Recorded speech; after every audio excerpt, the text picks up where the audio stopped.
Hello दोस्तों, मैं अजीत आप सभी लोगों का स्वागत करता हूं आपके अपने परिवार एवी क्लासेस में। दोस्तों, आज हम भारतीय राष्ट्रीय आंदोलन का अगला पार्ट देखेंगे। पार्ट 2 है।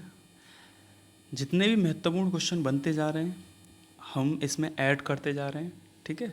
और पार्ट हम इसमें कम से कम पार्ट अभी और बनेंगे।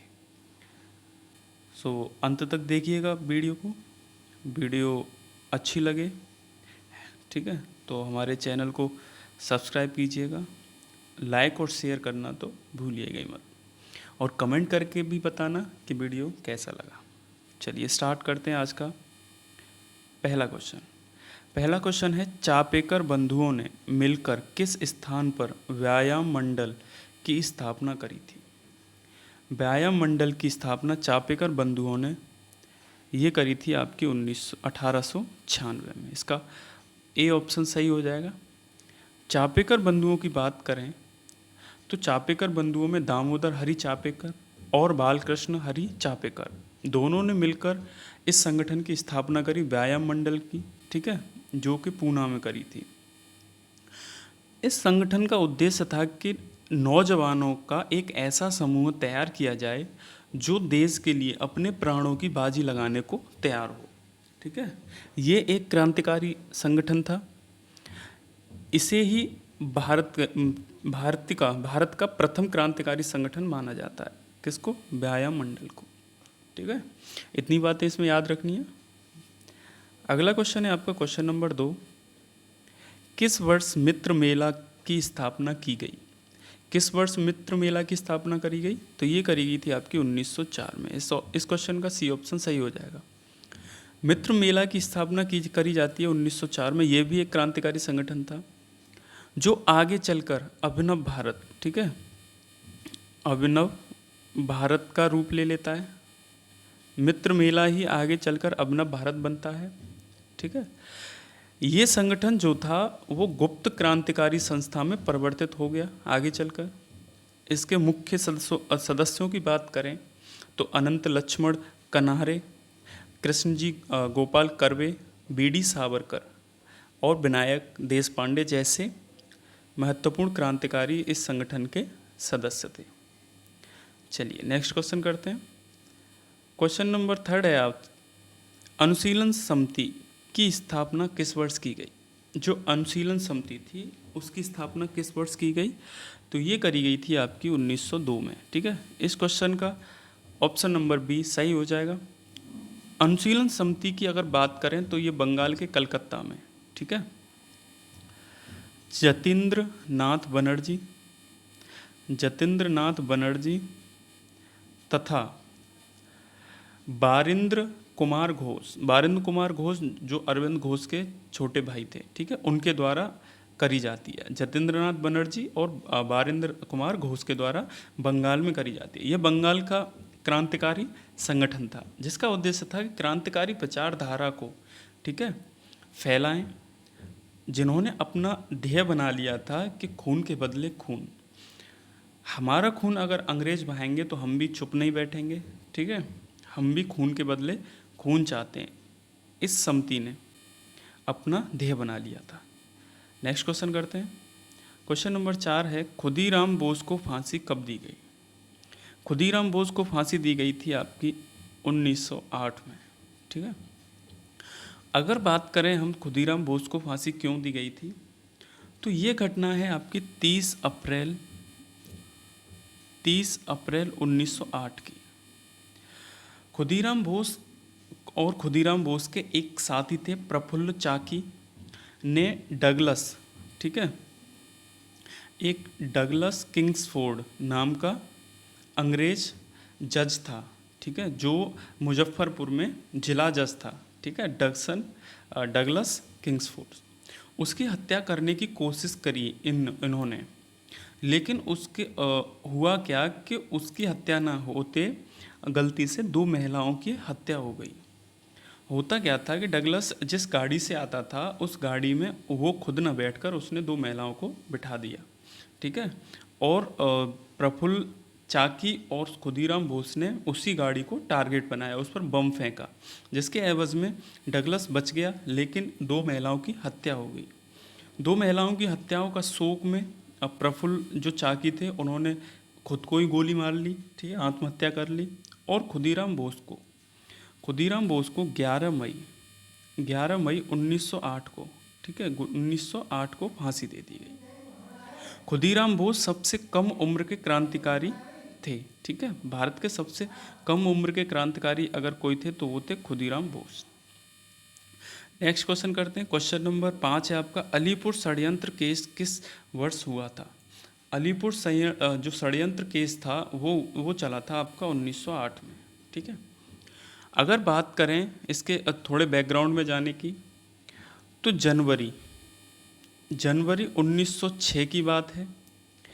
एक पेरिस में रहने वाले भारतीय थे हेमचंद कानूनगो, वो पेरिस से वापस आते हैं कलकत्ता में एक जगह का नाम होता है मणिकतला की एक धार्मिक पाठशाला में इन्होंने जो हेमचंद कानूनगो आए थे उन्होंने बम बनाने का कारखाना स्थापित कर दिया। इसी कारखाने पर 1908 में पुलिस ने छापा मारा, जहां बम बनाने की फैक्ट्री मिली।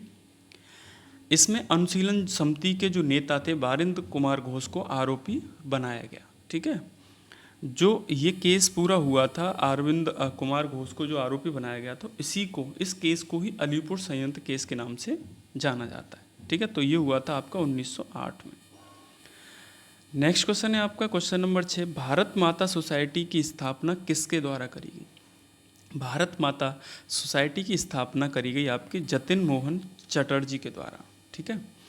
और इसकी स्थापना आपकी पंजाब में की जाती है, ठीक है। तो ये पंजाब का एक क्रांतिकारी समूह था, ठीक है, संगठन था ये, पंजाब का क्रांतिकारी संगठन। चलिए नेक्स्ट क्वेश्चन करते हैं। क्वेश्चन नंबर 7 है आपका, दिल्ली षड्यंत्र केस किस वर्ष हुआ था? दिल्ली षड्यंत्र केस आपका हुआ था ये 1912 में। अगर इसके थोड़े से बैकग्राउंड की बात करें तो बात जब की है जब राजधानी स्थानांतरित करी गई कोलकाता से दिल्ली। इस परिवर्तन के अवसर पर निकाले गए जुलूस के दौरान, ठीक है, लॉर्ड हार्डिंग जो वायसराय था, उस तत्कालीन वायसराय था लॉर्ड हार्डिंग के काफिले पर बम फेंका जाता है, जिसमें मुख्य क्रांतिकारी सचिन सान्याल और रासबिहारी बोस इस घटना में शामिल थे। इस घटना के बाद 13 व्यक्तियों को गिरफ्तार कर लिया जाता है और सभी पर दिल्ली षड्यंत्र केस का मुकदमा चलाया जाता है, ठीक है। तो ये बात है आपकी 1912 की। इस क्वेश्चन का सही आंसर हो जाएगा 1912। चलिए नेक्स्ट क्वेश्चन करते हैं। इंडिया होम रूल सोसाइटी की स्थापना किसने करी थी? India home rule society, confuse मत कीजिएगा, इंडिया होम रूल सोसाइटी की स्थापना पूछ रहा है, ठीक है, ना कि होम रूल की स्थापना। इंडिया होम रूल सोसाइटी की स्थापना करी थी आपकी श्याम जी कृष्ण वर्मा ने, और ये करी थी आपकी लंदन में, ठीक है। लंदन में 1905 में इस सोसाइटी की स्थापना करी जाती है, ठीक है। ये भी एक क्रांतिकारी संगठन था जो विदेश में था, ठीक है, लंदन में था, भारतीयों के, ठीक है, ब्रिटिश के खिलाफ। चलो नेक्स्ट करते हैं। क्वेश्चन नंबर 9 है, इंडिया सोशियोलॉजिस्ट नामक पत्रिका का प्रकाशन किसने किया था? इंडिया सोशियोलॉजिस्ट नामक पत्रिका का जो पत्र था उसका प्रकाशन किया था आपका, ठीक है, श्याम जी कृष्ण वर्मा ने, ठीक है। इस ऑप्शन का भी सही आंसर होगा बी, ठीक है, श्याम जी कृष्ण वर्मा ने इंडिया सोशियोलॉजिस्ट नामक पत्र का प्रकाशन किया था। चलिए नेक्स्ट क्वेश्चन करते हैं। क्वेश्चन नंबर 10 है आपका, निम्न में से कौन इंडिया हाउस का सदस्य नहीं था? इंडिया हाउस एक क्रांतिकारी संगठन था, ठीक है, ये भी विदेश में ही था, लंदन में, ठीक है। इनमें से एक सदस्य नहीं था, तो वो थे आपके लाला लाजपत राय, ठीक है, इसके सदस्य नहीं थे। बीडी सावरकर, श्याम कृष्ण शर्मा और लाला हरदयाल इसके सदस्य थे। चलिए नेक्स्ट क्वेश्चन करते हैं। क्वेश्चन नंबर 11, अगर आपको क्वेश्चन पसंद आ रहे हो, अगर आपके परीक्षा से महत्वपूर्ण लगते हो, ठीक है, परीक्षा के लिए, तो हमारे चैनल को लाइक कीजिएगा, कमेंट कीजिएगा, शेयर कीजिएगा ज़्यादा से ज़्यादा लोगों के साथ, और सब्सक्राइब जरूर कीजिएगा हमारे चैनल को। 11वां क्वेश्चन है आपका, भारतीय क्रांतिकारियों की माता किसे कहा जाता है? ठीक है, तो ये कहा जाता है आपका मैडम भीकाजी कामा को। इन्होंने क्या करा, जो श्याम जी कृष्ण वर्मा थे लंदन से, ठीक है, लंदन में उनका विरोध हुआ तो वो चले जाते हैं पेरिस। पेरिस में जाकर वो मिलते हैं मैडम भीकाजी कामा से। भीकाजी कामा भी ब्रिटिशों के खिलाफ, ठीक है, आंदोलन कर रही थी इंडिया के हित में। इसीलिए मैडम भीकाजी कामा को पेरिस में, ठीक है, भारतीय क्रांतिकारियों की माता कहा गया। चलिए नेक्स्ट क्वेश्चन करते हैं। क्वेश्चन नंबर 12, फ्री हिंदुस्तान समाचार पत्र का प्रकाशन किसने किया था? फ्री समाचार पत्र का प्रकाशन किसने किया था? तो ये किया था आपका तारकनाथ दास ने, ठीक है। इसका प्रकाशन होता है 1907 में कनाडा के वैंकूवर से, ठीक है, वैंकूवर से इसका प्रकाशन होता है। ये भी एक क्रांतिकारी समाचार पत्र था जिसमें क्रांतिकारियों को, ठीक है, कि हितों की बात करी गई थी। चलिए आज के लिए इतना ही। आशा करता हूँ आपको ये क्वेश्चन पसंद आए हों, ठीक है। अगर क्वेश्चन पसंद आए हो तो हमारे चैनल को सब्सक्राइब जरूर कीजिएगा, ठीक है। साथ में आई बेल आइकन को भी प्रेस कर लीजिएगा ताकि आने वाली आगे की हमारी सारी वीडियो आप तक पहुंच जाए। आज के लिए इतना ही। जय हिंद, जय भारत।